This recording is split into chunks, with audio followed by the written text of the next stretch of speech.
ಬೆಂಗಳೂರು ಕಸದ ಟೆಂಡರ್ ವಿರುದ್ಧ ಆರ್ ಅಶೋಕ್ ಕಿಡಿಕಾರಿದ್ದಾರೆ. ಬೆಂಗಳೂರು ಘನತ್ಯಾಜ್ಯ ನಿರ್ವಹಣೆಯ ಟೆಂಡರ್ ವಿಚಾರದಲ್ಲಿ ರಾಜ್ಯ ಸರ್ಕಾರದ ವಿರುದ್ಧ ವಿಧಾನಸಭೆ ವಿರೋಧ ಪಕ್ಷದ ನಾಯಕ ಆರ್ ಅಶೋಕ್ ತೀವ್ರ ವಾಗ್ದಾಳಿಯನ್ನ ನಡೆಸಿದ್ದಾರೆ. ಕಳೆದ ವಾರವೇ ಬೆಂಗಳೂರು ಕಸದ ಟೆಂಡರ್ ಪ್ರಕ್ರಿಯೆಯಲ್ಲಿ ಅಕ್ರಮ ನಡೆದಿದೆ ಎಂದು ದಾಖಲೆಗಳೊಂದಿಗೆ ಆರೋಪ ಮಾಡಿದ್ದರು. ಈ ಯೋಜನೆಯಿಂದ ಮನೆ ತೆರಿಗೆಗೆ ಸಮಾನವಾಗಿ ಕಸದ ತೆರಿಗೆ ಭಾರ ಜನರ ಮೇಲೆ ಬೀಳುವ ಸಾಧ್ಯತೆ ಇದ್ದು, ಇದು ಬೆಂಗಳೂರಿನ ಕಸದಿಂದ ಹಣ ಮಾಡುವ ಸಂಚು ಎಂದು ಅಶೋಕ್ ಗಂಭೀರವಾಗಿ ಆರೋಪಿಸಿದ್ದಾರೆ. ಈ ಕುರಿತು ತನಿಖೆ ನಡೆಸುತ್ತಿರುವ ಸಮಿತಿಗೆ ಸತ್ಯನಿಷ್ಠೆಯಿಂದ ವರದಿ ಸಲ್ಲಿಸುವಂತೆ ಮನವಿ ಮಾಡಿದ್ದು, ಜೊತೆಗೆ ಲೋಕಾಯುಕ್ತರಿಗೆ ದೂರನ್ನ ನೀಡಿದ್ದು, ರಾಜ್ಯಪಾಲರಿಗೆ ಪತ್ರವನ್ನ ನೀಡಿದ್ದೇನೆ ಎಂದು ತಿಳಿಸಿದ್ದಾರೆ. ಮುಖ್ಯಮಂತ್ರಿ ಡಿಕೆ ಶಿವಕುಮಾರ್ ಅವರ ಅವಧಿ ಕೇವಲ 23 ತಿಂಗಳು ಮಾತ್ರ ಉಳಿದಿದೆ. ಆದರೆ ಸರ್ಕಾರ 30 ವರ್ಷಗಳ ಅವಧಿಗೆ ಟೆಂಡರ್ ನೀಡಲು ಮುಂದಾಗಿದೆ. ಇದರಿಂದ ಮುಂದಿನ 3 ತಲೆಮಾರುಗಳಿಗೂ ಈ ಒಪ್ಪಂದದ ಹೊರೆ ಎದುರಾಗಲಿದೆ ಎಂದು ಅವರು ಆತಂಕವನ್ನ ವ್ಯಕ್ತಪಡಿಸಿದ್ದಾರೆ. ಇದೇನಾ ಬ್ರಾಂಡ್ ಬೆಂಗಳೂರು ನಗರದಲ್ಲಿ ಕಸದ ರಾಶಿಗಳು ಹೆಚ್ಚಾಗಿವೆ. ಹಿಂದೆ ಉಕ್ಕಿನ ಸೇತುವೆ ಯೋಜನೆಯು ಜನರ ವಿರುದ್ಧದಿಂದ ಸ್ಥಗಿತಗೊಂಡಿತ್ತು. ಈಗ ಕಸ ಟೆಂಡರ್ ಹೆಸರಿನಲ್ಲಿ ಮತ್ತೊಂದು ದೊಡ್ಡ ಹಗರಣ ನಡೆಯುತ್ತಿದೆ ಎಂದು ಅಶೋಕ್ ತಿಳಿಸಿದ್ದಾರೆ. ವಿಪಕ್ಷ ನಾಯಕನಾಗಿ ಈ ವಿಚಾರವನ್ನ ಜನರ ಮುಂದೆ ಇಟ್ಟಿದ್ದೇನೆ. ಬೆಂಗಳೂರು ನಿವಾಸಿಗಳು ಎಚ್ಚೆತ್ತುಕೊಳ್ಳಬೇಕು. ಸರ್ಕಾರ ಆದೇಶ ಹೊರಡಿಸಿದ ನಂತರ ಆ ತೆರಿಗೆ ಭಾರವನ್ನ ತಪ್ಪಿಸಲು ಸಾಧ್ಯವಾಗುವುದಿಲ್ಲ. ಆದ್ದರಿಂದ ನಾಗರಿಕರು, ಸಂಘ ಸಂಸ್ಥೆಗಳು, ರಾಜ್ಯಪಾಲರು, ಉಪಮುಖ್ಯಮಂತ್ರಿ ಹಾಗೂ ರಾಷ್ಟ್ರಪತಿಗಳಿಗೆ ಪತ್ರ ಬರೆದು ತಮ್ಮ ವಿರೋಧವನ್ನ ದಾಖಲಿಸಬೇಕು ಎಂದು ಅವರು ಕರೆ ನೀಡಿದ್ದಾರೆ. ಕಂಪ್ಲೇಂಟ್ ಕೊಟ್ಟಿದ್ದೀನಿ, ದಾಖಲು ಮಾಡಿದ್ದೀನಿ, ಎಫ್ಐಆರ್ ಮಾಡಿಸಿದ್ದೀನಿ. ನಾನು ಒಂದಿನ ಕಸದವ್ರನ್ನೆಲ್ಲ ಕರೆಸಿದ್ರು. ನಾವು ಹೋಗಕ್ ಮುಂಚೆ ಎಲ್ಲ ಕಸದವ್ರನ್ನೆಲ್ಲ ಲೋಕಾಯುಕ್ತರು ಕರೆಸಿ ಮೀಟಿಂಗ್ ಮಾಡಿದ್ರು.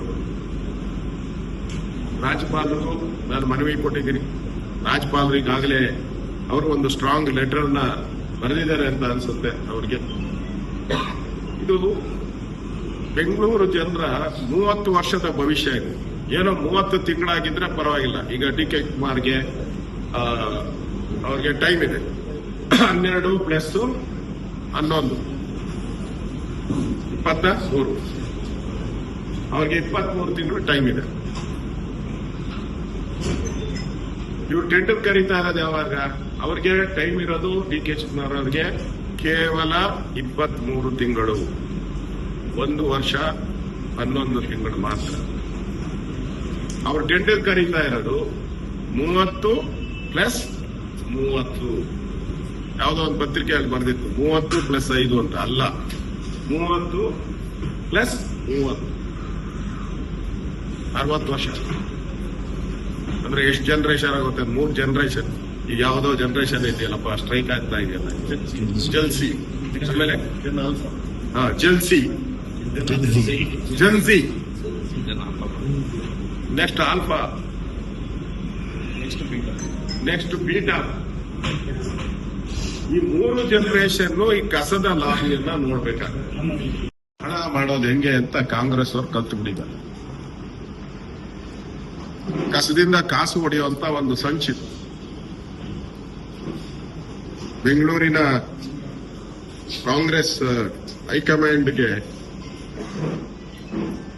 ಈ ಗಾರ್ಬೇಜ್ ಒಂಥರ ಲಗೇಜು, ಬೆಂಗಳೂರು ಜನತೆಗೆ ಡ್ಯಾಮೇಜ್. ಕಾಂಗ್ರೆಸ್ ಹೈಕಮಾಂಡ್ಗೆ ಇದು ಲಗೇಜ್, ಬೆಂಗಳೂರು ಜನತೆಗೆ ಇದು ಡ್ಯಾಮೇಜ್. ಕಾಂಗ್ರೆಸ್ ಅಲ್ಲಿ ಕರಗತವಾದಂತ ರಾಜಕೀಯ ಕಲೆ. ಕಸದಿಂದ ರಸ, ಕಸದಿಂದ ಕಾಸು. ಈ ರಾಮ್ಕಿ ಕಂಪನಿಗೆ 339,437 ಈ ಟೆಂಡರ್ ಏನಿದೆ. ಈಗಾಗಲೇ ನಾನು ಉನ್ನತಾಧಿಕಾರಿ ಸಮಿತಿಗೆ ನಾನು ಒಂದು ಪತ್ರವನ್ನ ಬರೆದಿದ್ದೀನಿ. ನೀವು ಬೆಂಗಳೂರವರು, ಅಂಜು ಪರ್ವೇಜ್ ಅವರು, ನೀವು ಬೆಂಗಳೂರು, ನಿಮ್ಮ ಮಕ್ಕಳು ಬೆಂಗಳೂರು, ನಿಮ್ಮ ಮೊಮ್ಮಕ್ಕಳು ಬೆಂಗಳೂರು, ಇದು 3 ತಲೆಮಾರಿಗೆ ಟ್ಯಾಕ್ಸ್ ಕೊಡಬೇಕಾಗ್ತದೆ. ಅದರಿಂದ ನೀವು ಮಾನವೀಯತೆ ಜೊತೆಗೆ ಬೆಂಗಳೂರಿನ ಒಬ್ಬ ನಾಗರಿಕ ಅಂತ ಹೇಳಿ ಕನ್ಸಿಡರ್ ಮಾಡಿ ನೀವು ಕೊಡುವಂತ ಒಂದು ವರದಿ ಏನಿದೆ ಅದು ಬೆಂಗಳೂರಿನ ಭವಿಷ್ಯದ ದಾಖಲೆ ಆಗೋದು. ಬರುವಂತ 2-3 ತಲೆಮಾರು ಜನ ಇದನ್ನ ಯೋಚನೆ ಮಾಡ್ತಾರೆ, ಯಾರಪ್ಪ ಈ ವರದಿ ಕೊಟ್ಟವರು. ಅದಕ್ಕೆ ಸತ್ಯ, ಪ್ರಾಮಾಣಿಕತೆಯಿಂದ ವರದಿ ಕೊಡಿ ಅನ್ನೋ ಪತ್ರವನ್ನು ಕೂಡ ಅಫಿಷಿಯಲ್ ಆಗಿ ನಾನು ಬರೆದಿದ್ದೀನಿ. ಡಿ ಕೆ ಶಿವಕುಮಾರ್ ಅವರು ಮುಖ್ಯಮಂತ್ರಿ ಆಗಿರೋದ್ರಿಂದ ವೈಯಕ್ತಿಕವಾಗಿ ನನಗೇನು ಲಾಸು ಇಲ್ಲ, ಏನೂ ಇಲ್ಲ. ಡಿ ಕೆ ಶಿವಕುಮಾರ್ ಮುಖ್ಯಮಂತ್ರಿ ಪದವಿಯಿಂದ ಇಳಿದ್ರೆ ನನಗೇನು ಗೇಯ್ನು ಇಲ್ಲ, ಲಾಸ್ ಇಲ್ಲ. ಅವ್ರು ಕಾಂಗ್ರೆಸ್ ಪಾರ್ಟಿಯಲ್ಲಿದ್ದಾರೆ. ಅವ್ರು ಇಳಿಯೋದ್ರಿಂದ ನಾನು ಕಾಂಗ್ರೆಸ್ ಅಲ್ಲಿ ಮುಖ್ಯಮಂತ್ರಿ ನನ್ನ ಜನ್ಮ ಹೋದರೂ ಕಾಂಗ್ರೆಸ್ ಹೋಗಲ್ಲ ನಾನು.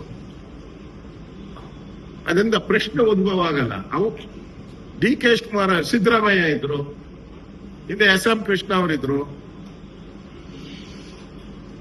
ಕುಮಾರಸ್ವಾಮಿ ಇದ್ರು. ಇದು ಜಾತಿ ಪ್ರಶ್ನೆ ಅಲ್ಲ. ಇದು ಅವ್ರ ಪಾರ್ಟಿಗೆ ಅವ್ರು ಯಾರು ಬೇಕಾದ್ರೂ ಮಾಡ್ಕೊಳ್ತಾರೆ. ನಮ್ಗೇನಾಗಬೇಕಾಗಿದೆ? ಅವ್ರು ಇಳಿಯೋದು ಬೇಕಾದ್ರಿಂದ ನನಗೆ ವೈಯಕ್ತಿಕವಾಗಿ ನನ್ಗೇನಾಗುತ್ತೆ? ನಥಿಂಗ್. ನನ್ಗೇನು ಅದರಿಂದ ಒಂದು ನ್ಯಾಯ ಪೈಸೆ ಬೆನಿಫಿಟ್ ಇಲ್ಲ, ಲಾಸು ಇಲ್ಲ. ಅದು ಅವ್ರ ಪಾರ್ಟಿ ಡಿಸಿಷನ್, ಅವ್ರ ವೈಯಕ್ತಿಕ. ಅದರಿಂದ ನಾನು ಈ ಬೆಂಗಳೂರು ಕಸದ ಈ ಒಂದು ಬರೆ ಬೆಂಗಳೂರು ಜನತೆ ಮೇಲೆ ಬೀಳಬಾರದು ಅನ್ನೋ ದೃಷ್ಟಿಯಿಂದ ನಾನು ಇದನ್ನ ಕೈ ತಗೊಂಡಿದ್ದೇನೆ.